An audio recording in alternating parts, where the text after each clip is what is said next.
Salam gözəl xanımlar. Bugün də biz sizə toy libaslarını təqdim etmək istəyirik. Yeni gələn modellərimizin bir neçəsi. Bəli. Ölçüləri də var. Çox gözəldir onlar da. Bu modelin ölçüləri bitmişdi. Çox sayılı istəkləri nəzərə alaraq yenidən gətirdik. Bəli.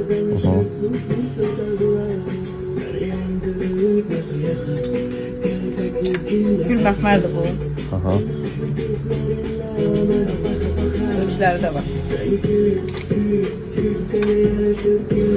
Bu böyük beden xanımlar üçündür. Çox gözəl dondur.